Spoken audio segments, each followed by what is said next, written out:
Stress, tension અને ડિપ્રેશનને તમારે manage કરતા શીખો. That is the art of becoming a genius. કારણ કે આ ત્રણ વસ્તુ છે ને તમને પ્રગતિ રોકે, તમારી શ્રેષ્ઠતાને એ રોકી શકે છે. તમે કોઈ વાતને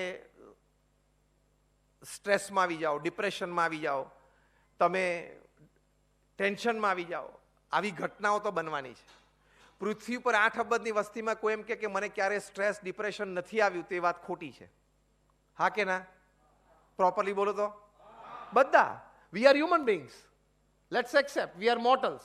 એટલે આપણે પણ બધા સ્ટ્રેસ, ટેન્શન અને ડિપ્રેશનમાંથી પાસ થયા જ હોય. That is inevitable, but managing it is mandatory. ફરજિયાત છે. તો એ કેવી રીતે કરવું? તો બહુ જ સરસ વાત ભગવાન શ્રી કૃષ્ણે શ્રીમદ ભગવદ્ ગીતામાં કરી છે. જો અત્યારે મોડર્ન ડે સ્ટ્રેસ મેનેજર શું કરે ખબર છે? તમે મોડર્ન ડે સ્ટ્રેસ મેનેજર્સ પાસે જાઓ ને, તે તમને સ્ટ્રેસ મેનેજમેન્ટની કેવી આવડત શીખવાડે. પહેલું શું કે, when you are feeling stressed and depressed, go on a long walk at the beach. હવે બધી જગ્યાએ બીચ ક્યાં કાઢો?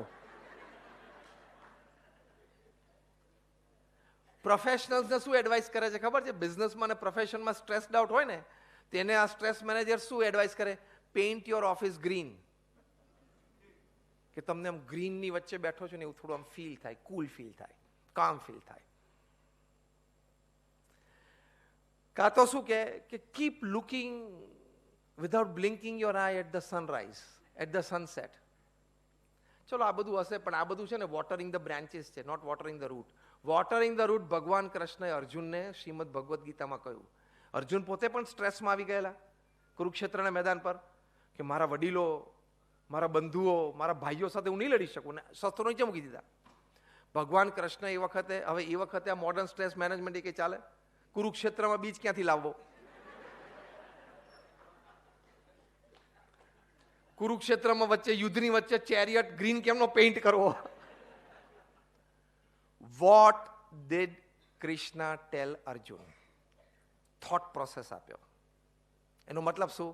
આપણે આપણા સ્ટ્રેસ, ટેન્શન, ડિપ્રેશનમાંથી આપણા વિચારોથી જ આપણે બહાર આવી શકીએ છીએ. બાહ્ય કોઈ સાધનની જરૂર નથી.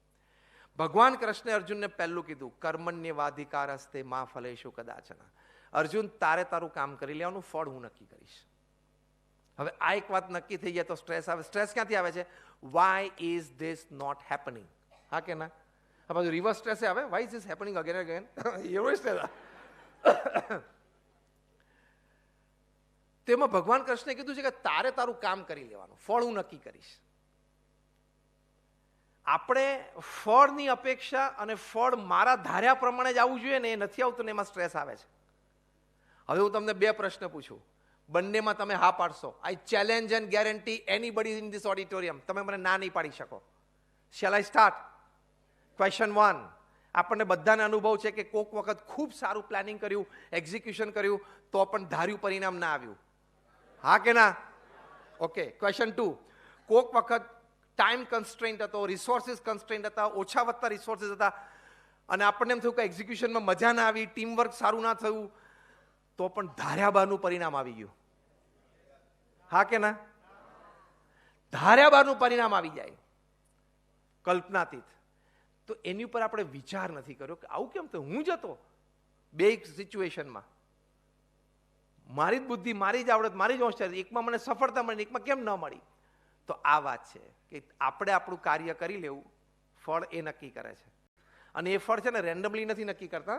ગોડ ડઝન્ટ પ્લે ડાઇસ કે આને છગડો આવે છે, 3 આવે છે, 2 આવે છે, એવું નથી હોતું. 3 ઉપર આવે તો સક્સેસ આપું, 3 થી નીચે આવે તો ફેલિયર આપું, એવું એમણે નથી નક્કી કરેલું. એ આપણા પ્રારબ્ધ, કર્મ, ઘણા બધા ફેક્ટર્સ.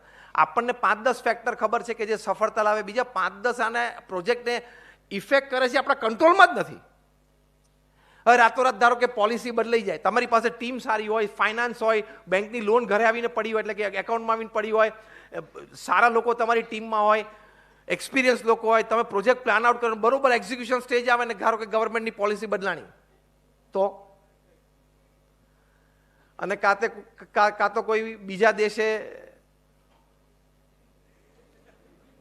ખબર પડી તો તમારું એક્સપોર્ટ્સ બધું રોકાઈ જાય. પાછો આજે નવો એક બીજો દેશ ઊભો થયો 50% વાળો. એટલે આ બધું આપણા હાથની વાત નથી, બદલાયા કરે. તો પહેલી આ વાત કરી. બીજી વાત ભગવાન કૃષ્ણએ બહુ જ સરસ કરી. બીજી વાત ભગવાન કૃષ્ણે કરી કે તરતી શોકમ આત્મવિદ. આ આપણા સનાતન ધર્મમાં જે વિચાર છે એ અદ્ભુત અને અદ્વિતીય વિચાર છે. કૃષ્ણે અર્જુનને કીધું કે અનંત જન્મ થઈ ગયા છે, આ તારો પહેલો જન્મ નથી. તું માન કે તું આત્મા છું, તું આ દેહ નથી. આ કેટલો અદ્ભુત અને લોફ્ટી વિચાર છે. દિવસમાં 2-4 વખત તો આપણા મનમાં આપણે બોલવું જોઈએ. તો ઘણા બધા સ્ટ્રેસીસમાંથી આપણે બહાર નીકળી જઈએ. અને ત્રીજી વાત કરી ભગવાન કૃષ્ણે કે મન મના ભવા, keep your mind engrossed in me. તો થોડું નામ સ્મરણ, થોડું ભક્તિ, ભગવાન પ્રત્યેની શ્રદ્ધા ભક્તિ, તો પણ આપણે સ્ટ્રેસ ટેન્શનમાંથી નીકળી શકીએ. તો ભગવાન પ્રત્યેની શ્રદ્ધા અને ભક્તિઓ તો પણ ઘણા બધા આપણે સ્ટ્રેસમાંથી રિલીવ થઈ જઈએ.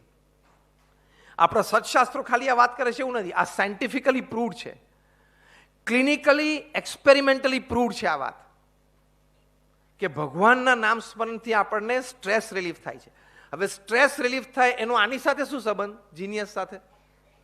તો આઈ give you the link, the bridge. તમારો સ્ટ્રેસ, ટેન્શન, ડિપ્રેશન ઓછું થાય ને તમારું મન પ્રફુલ્લિત થાય, અને પ્રફુલ્લિત થાય એટલે તમને વધારે સારા વિચારો આવે, એટલે તમે શ્રેષ્ઠતા તરફ જઈ શકો. તો એ મેનેજ કરવા બહુ જરૂરી. તો તમે આખો દિવસ સ્ટ્રેસમાં રહો તો લોકો આત્મહત્યા સુધી પહોંચી જાય છે. તો મન મના ભવ, ભગવાન કહે છે કે થોડું મારામાં દિવસ દરમિયાન થોડું મારામાં મન રાખવાનો પ્રયત્ન કર. પછી દર્શન હોય, નામ સ્મરણ હોય, સાયન્ટિફિકલી પ્રૂવડ છે. તમે યુનિવર્સિટી ઓફ મિસોરીની વેબસાઇટ ઉપર જજો, એમાં એ લોકોએ 10 વર્ષ સુધી સર્વે કર્યો. સર્વેનું મુખ્ય કારણ શું હતું? What role religion and spirituality plays in one's life. ધર્મ અને અધ્યાત્મનો રોલ કોઈ વ્યક્તિના જીવનમાં કેટલો હોઈ શકે. 10,000થી પણ વધારે વ્યક્તિઓનો સર્વે થયો. 2 ગ્રુપમાં હતા. ગ્રુપ એ હતું જે રિલિજન સ્પિરિચ્યુઆલિટીમાં નહોતું માનતું, ગ્રુપ 2 હતું જે રિલિજન સ્પિરિચ્યુઆલિટીમાં માનતું હતું ને કંઈક ધાર્મિક વિધિ વિધાન કરતા હતા. ગ્રુપ એ, ગ્રુપ બી. બંનેનો સર્વે થયો ફોર ઓવર 10 years. આ લોકો એની વેબસાઇટ ઉપર લખે છે, હવે I am quoting them word to word અને લેટર ટુ લેટર. ખૂબ સાંભળવા જેવી, સમજવા જેવી વાત છે. યુનિવર્સિટી ઓફ મિસોરી લખે છે, પહેલી લીટી લખે છે, રિલિજન એન્ડ સ્પિરિચ્યુઆલિટી. બહુ જ સરસ શબ્દો છે, સાંભળજો. Religion and spirituality are must for rehabilitation settling. Rehabilitation શું? તમે આંતરિક રીતે અત્યારે સ્ટ્રેસમાં છો, ટેન્શનમાં છો, એટલે કે દેટ યુ આર બ્રોકન, તમે તૂટી ગયા છો, તો એ તમને રિહેબિલિટેટ કરવા પડે ને. પુનર્વસન તમારું આંતરિક રીતે થવું જોઈએ ને, એનું સેટલિંગ બરોબર થવું જોઈએ ને. જેમ કોઈ કમ્યુનિટી અનસેટલ થઈ ગઈ કોઈ જગ્યાએ તો તેને ગવર્મેન્ટ રીસેટલ કરે છે, દેટ ઇઝ કોલ્ડ સેટલિંગ. તો આંતરિક રીતે આપણે અનસેટલ થઈ ગયા હોય તો આપણને સેટલ તો પહેલાં આપણે થવું પડે ને, તો જ જીવન જીવાય ને. તો પહેલો મુદ્દો શું લખે છે? Religion and spirituality are must for rehabilitation settling. બીજી વાત લખે છે, એટલી અદ્ભુત આ વાત છે, તમને ધર્મ અને અધ્યાત્મ પ્રત્યે શ્રદ્ધા જાગે ને એવી સરસ વાત આ યુનિવર્સિટી ઓફ મિસોરી એમના રિસર્ચમાં લખે છે. આ પણ શબ્દો ધ્યાનથી સાંભળજો. Religion and spirituality, they empower us to accept the situations that we are in. કેટલી સરસ વાત છે કે આપણા જીવનમાં જે સંજોગ અને પરિસ્થિતિનું નિર્માણ થયું, ધારો કે તમારો દીકરો 22 વર્ષની ઉંમરે કાર એક્સિડન્ટમાં ઓફ થઈ ગયો, એક સિચ્યુએશન અનિચ્છનીય નિર્માણ થઈ. ઓકે, તમારા દીકરા કે દીકરીનું ડિવોર્સ થયું, એક અનિચ્છનીય સિચ્યુએશન જીવનમાં ઊભી થઈ. તમારા બિઝનેસ છે એને બ્રેકડાઉન આવ્યો, લોસ આવ્યો, ફિનાન્શિયલ લોસ, તો એક સિચ્યુએશન ઊભી થઈ. તો શું લખે છે university of Missouri? Religion and spirituality empowers us to accept the situations that we are in. જો આપણે એક્સેપ્ટ નથી કરતા ને એટલે આપણને સ્ટ્રેસ રહેશે. આવું કેમ મારી સાથે થયું, કેમ થયું? બધાને પ્રશ્ન છે ને જ્યારે ખોટું થાય ત્યારે. એનો જવાબ આપું સિમ્પલ લેંગ્વેજમાં? એનો જવાબ એ છે, એટલા માટે થયું કે God has not signed an MOU with you.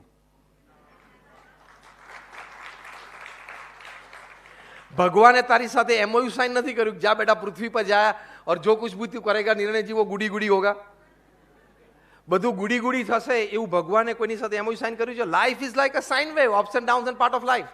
અને સાઇન વેવ હોય તો જ મજા આવે જીવન જીવવાની. હા, તમે બધું કેથેડ્રલ બધું ઈસીજીમાં બેઠા હોય ને ત્યારે સ્ક્રીન ઉપર સાઇન વેવ આવવો જોઈએ, ફ્લેટ લાઈન ના આવી જોઈએ. ત્યાંય સાઇન વેવની જરૂર પડે તો રિયલ લાઈફમાં તો સાઇન વેવની જરૂર પડે ને. Sine wave that means you are alive. Line flat થાય એટલે પતી ગયું. લાઈફમાં પણ એવું છે, સાઇન વેવ ઓકે થઈ શકે છે, ભગવાનની ઈચ્છા.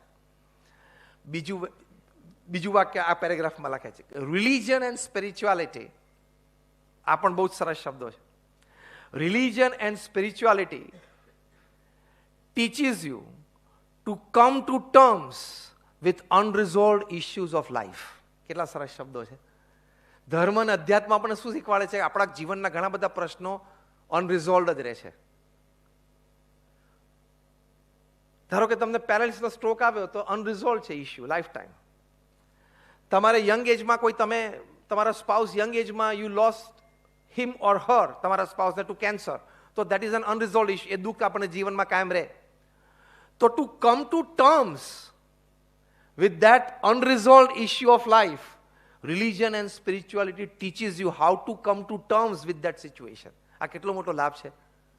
નહીં તો આખી જિંદગી આ ના થયું હોત તો સારું હતું, આ ના પણ હવે નથી થયું, નહોતું થવા જોઈતું પણ હવે થઈ ગયું, હવે તાર શું કરવું? બોલ.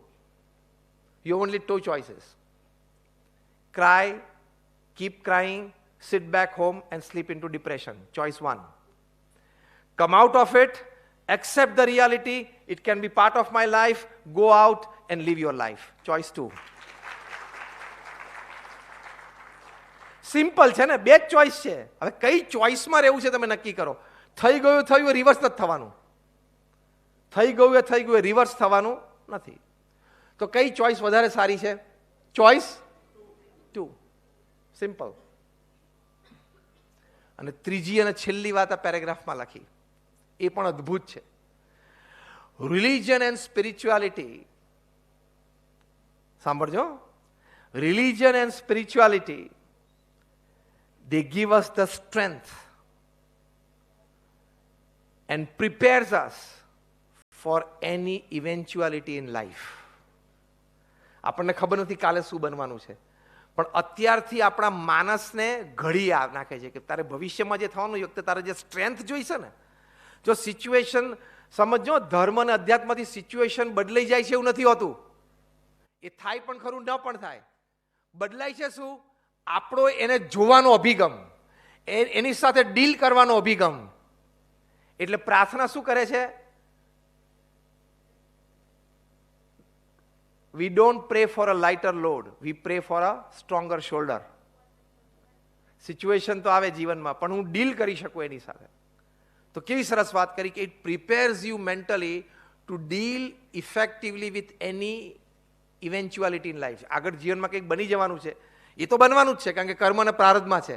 પણ અત્યારથી તમારું માનસ આ ધર્મ અને અધ્યાત્મ સ્ટ્રેન્થ આપે છે કે ઇવેન્ચ્યુઅલિટી આવે ત્યારે તમે શોકને બેર કરી શકો. એ બફર કેપેસિટી આપે છે. આ બધો કેટલો મોટો લાભ છે. એટલે ધર્મ અને અધ્યાત્મ રાખીએ તો આપણે સ્ટ્રેસ, ટેન્શન અને ડિપ્રેશન એ ત્રણેય ઓછું થાય તો આપણે સારા નિર્ણયો લઈ શકીએ, પ્રફુલ્લિત મન રાખી શકીએ. અને એ બહુ જ મોટી આર્ટ છે. How many of you believe that managing stress is a big art? Raise your hands. It's a big art. Managing stress is a very big art.